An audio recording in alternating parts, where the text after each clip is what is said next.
So ayan po mga kabayan, no, lulutuin na po namin yung inihaw na liempo po mga kabayan para mag early dinner po si Tatay Ronnie. Para pag uwi namin mga kabayan na alam namin na nakakain na siya.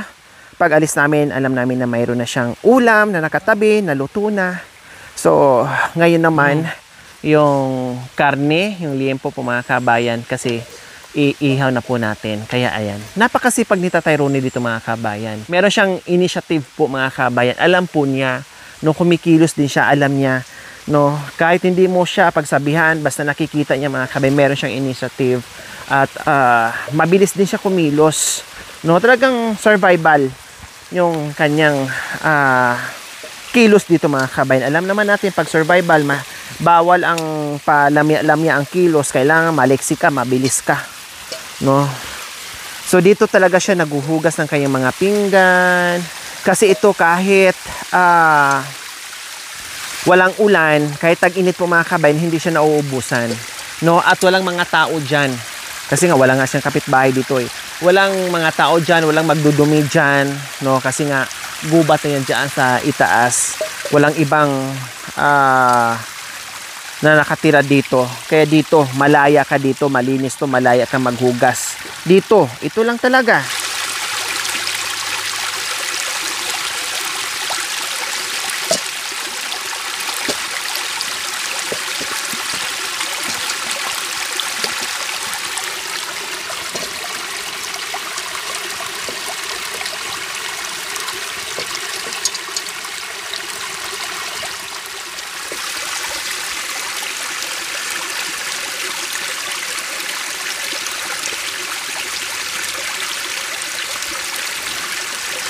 Tignan mo, oh. Diba? Magaling. Marunong.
Ay sinalang na po natin yung ating liempo na inihaw.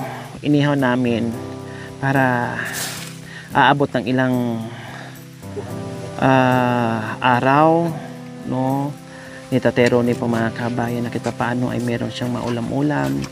Dahil alam ko naman kung gaano din katipid si Tatay Ronnie sa pagkain or ulam mga kabayan, di ba?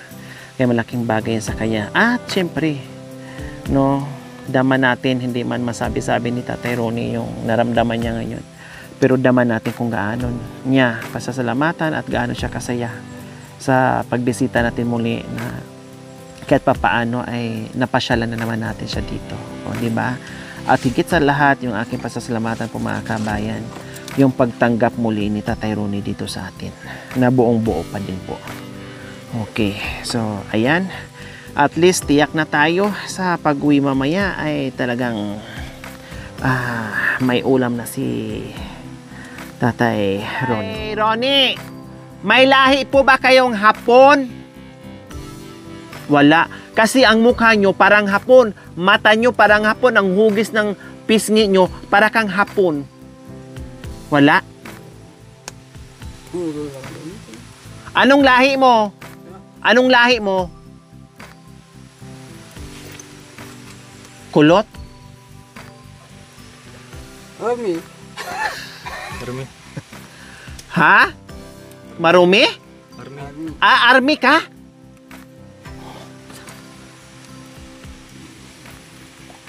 Army ka, pero hindi ka Hapon.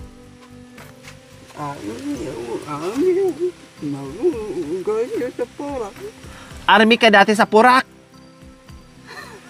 Oo, kaya pala ang liksi-liksi ng katawan mo. Army ka pala sa Purak dati. Oo nga mga kabayan, no? Kasi ang hugis ng mukha niya, pati yung mata niya, yung itsura talaga yung mga kabayan, akala mo, kung hindi mo nga maano yung, ano niya, yung buhok niya na kulot mga kabayan, para talaga siyang, para talaga siyang hapon mga kabayan, yung itsura niya. Pati yung laki niya, no?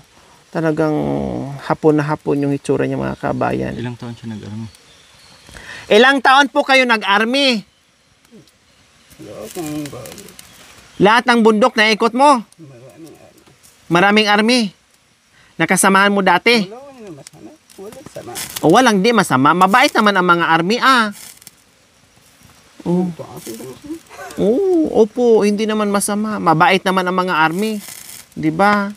Hindi daw masama, hindi naman daw masama sabi niya. Doble, kuya. O yeah. Hindi naman daw masama. Kaya matagal pala ito sa sa pag-aarmy po mga kabayan. Anong ginagawa mo dati sa bundok? Anong ginagawa mo sa pagiging army mo noon? Narapit digos. Narapit diga. To kain. Kain lang. Narapit. Tapos, mayroon bang bakbakan? Wala? Buti naman. Hatsay. Oo. Lagyan mo para dilangawin.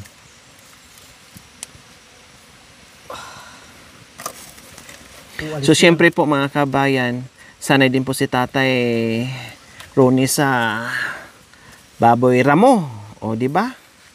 Tatay Ronnie, pag nakahuli ka ng baboy ramo, ginaganyan nyo rin po?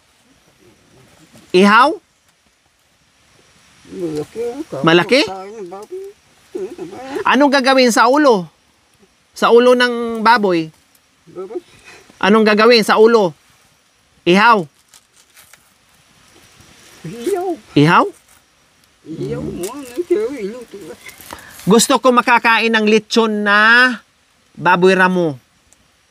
Meron? Manghuli tayo ng baboy ramo? Malayo? Anak mo. Nasaan na po yung mga anak nyo? Nasaan na po yung mga anak nyo?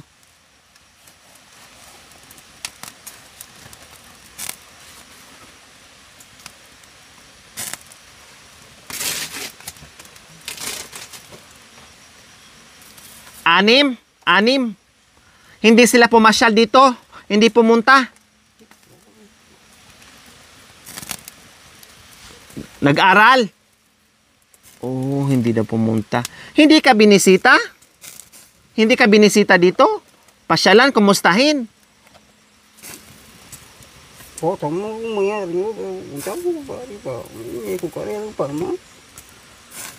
Naghahanap buhay, naghahanap ng makain daw.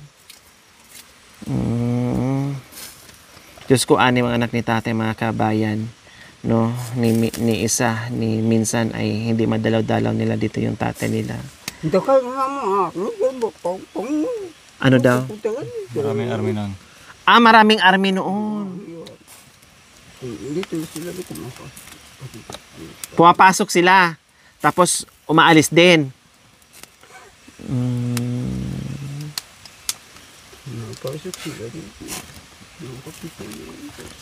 Hindi ka na. Mabait. Mabait.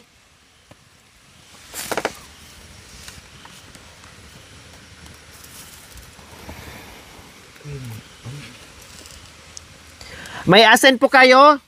Tataro ni asin. Budburaw asin. Opo. Para magkalasa. Pasensya na po mga kabayan sa boses natin na medyo mataas ang boses natin kasi nga mahina yung pandinig ni Tatay Ronnie. Yung bigas mo, nasaan bigas? Nilagay mo dyan. Very good ka talaga. Yan ang sinop-sinop talaga ni Tatay Ronnie. So yung pati siguro yung mga asin dyan, dilatan niya nandiyan na. So ayan, nakataas mga kabayan kasi pag lumalakas ang ulan, syempre, mabaha siya dito. Kaya nga may kanal konti dito yung inihigaan niya para kahit papaano hindi siya mabasa yung inihigaan niya. Diyos ko, hindi basta-basta manakaw yung bigas at grocery ni Tatay Ronnie kasi talaga nakapadlock ng kay Lagi tayo maya. higpit-higpit. Meron Grabe. Grabe si Tatay Ronnie, oh. Ang galing magtali.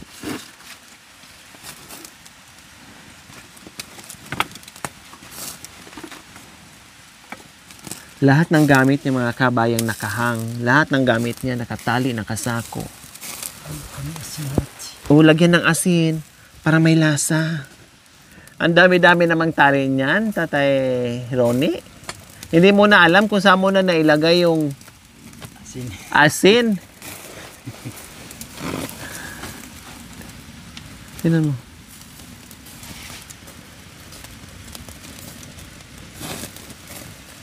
Anong laman po niyan?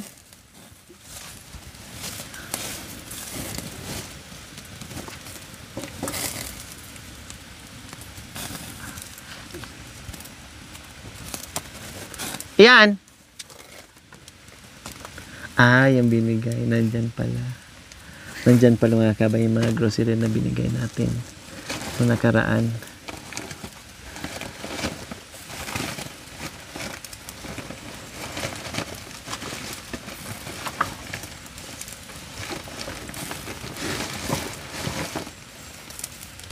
May mga malalaki din siyang asin. Okay na to.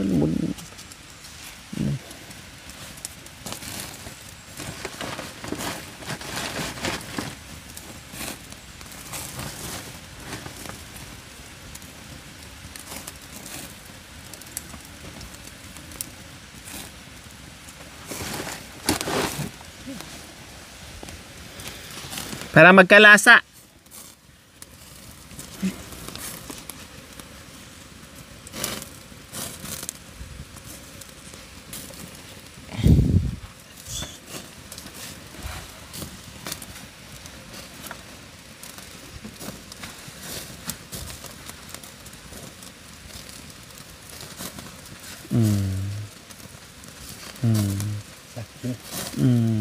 Tapos iganyan niya yan kasi ayaw niyang hawakan. Kasi baka madumihan. O, di ba? Gets ko eh. Hindi niya hawakan yung asin. Baka madumihan na kakain tayo na may bisita. Ganyan si, Tatay Ronnie. Bakit sinasabi yung murit? Bakit sinasabi yung si Raulo? Bakit sinasabi yung kung ano-ano na lang may tulaw? Pero ayaw mo, sininyas ko sa kanya na ibudbud lang niya sa pamamagitan ng kanyang daliri or kamay. Pero kumuha ng bulong at nilagay yung asin dyan at ipinahid dyan mga kabayan. O, di ba? Napakatalino, marunong. O. Di ba? Kasi kung ako yun, damputin ko lang yung asin, budbud ko na dyan. Pero sa kanya ayaw eh. Nahihiya din siya eh. Marunong siya makisama kumbaga.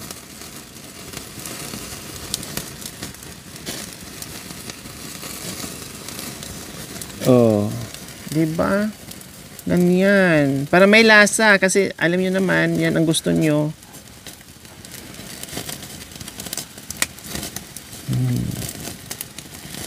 Oh, very good siya Kuya Joel, no? No? Very good tatay mo, ne?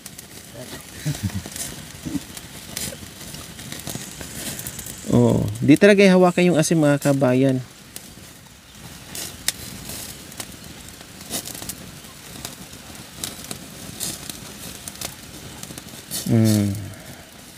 Ayos!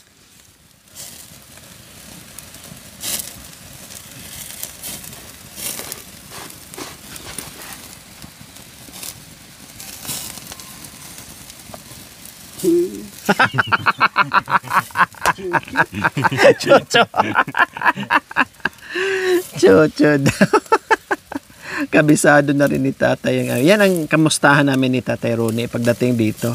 Kailangan may chucho daw. Magaling ka kumanta? Alam ba hindi?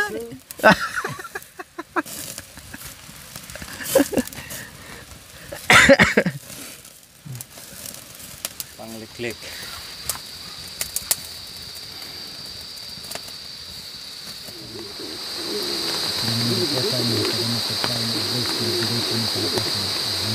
Amen. Okay.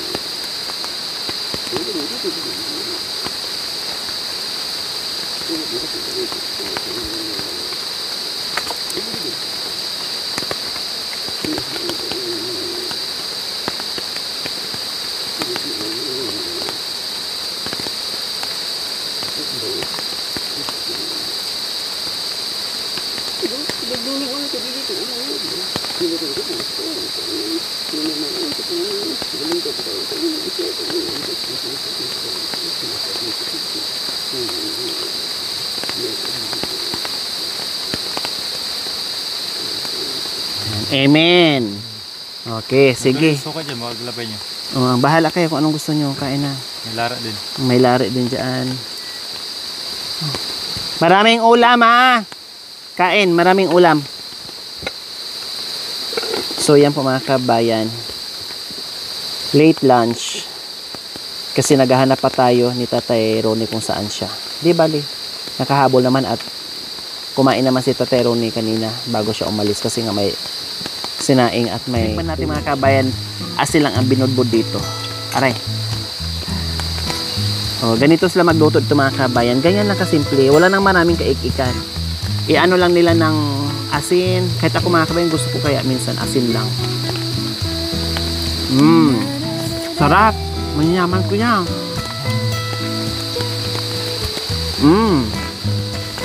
Parang karni ng ano, ng Baboy. Babi. parang karni ng baboy damo.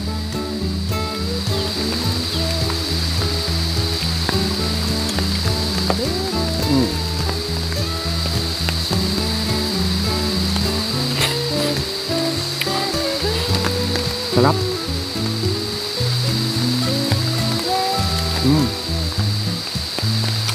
Malinamnam, mabango, masarap. Natanggal yung mantika-mantika ng ano, taba ng karne. Kasi ano lang siya ihaw. Masarap. Asin lang tinimpla dyan.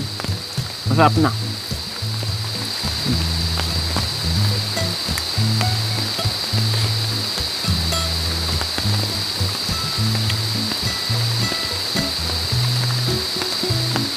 Kuya, kain. Ang daming ulam. Sa'yo yan, isang steak.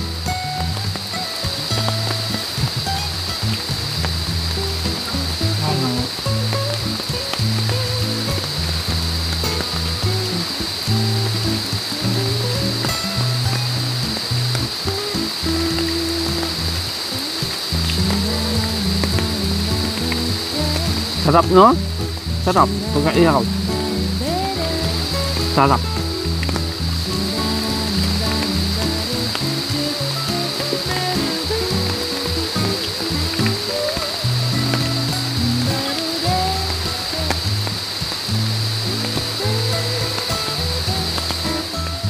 Kumain ng marami. Kain ng marami. Ulam.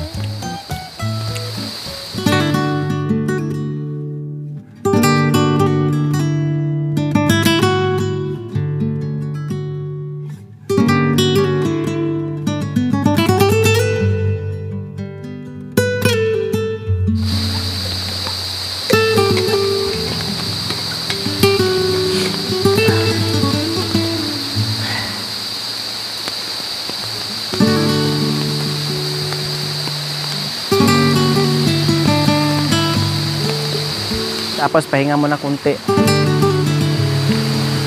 Tapos kumain. May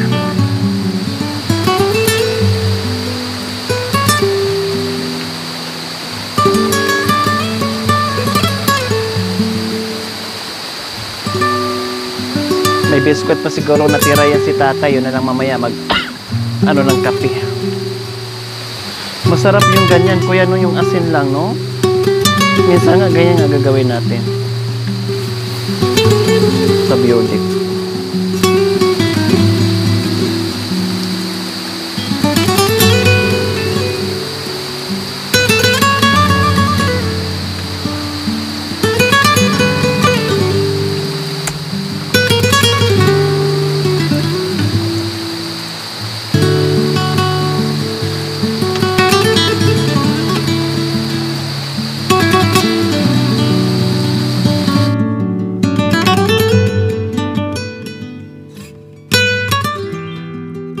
Thank you for watching. Don't forget to like, share, and subscribe.